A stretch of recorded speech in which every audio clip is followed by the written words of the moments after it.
First year second year exam കഴിഞ്ഞപ്പോൾ 10ഓളം വിഷയം supply ഉണ്ടായിരുന്നു. അപ്പോൾ എൻ്റെ അമ്മ ഇവിടെ വന്ന് ഉടമ്പടി എടുത്തു. ജൂൺ 2022 അമ്മ വന്ന് ഉടമ്പടി എടുത്തത്. അത് കഴിഞ്ഞ് ഞാൻ എക്സാമിന് പോകുമ്പോൾ കാശ് രൂപവും തൈലവും ഉപ്പ് ഉപയോഗിച്ച് എക്സാമിന് പോയി.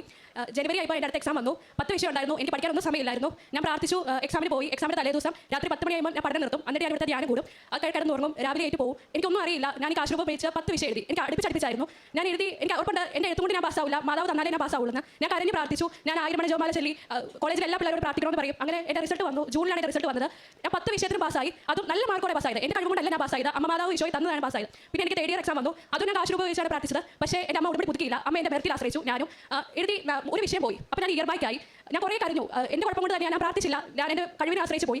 ഇയർ ബാക്കായിട്ട് എൻ്റെ റൂമിലുള്ള എല്ലാവരും പാസ്സായി. ഞാൻ മാത്രം പാസ്സായില്ല. ഞാനിവിടെ ഒക്ടോബറിൽ വന്നു. അകണ്ട ജോമാല റാലി കൂടി. നവംബർ 12 ഞാൻ ഇവിടെ ഉടമ്പടി എടുത്തു.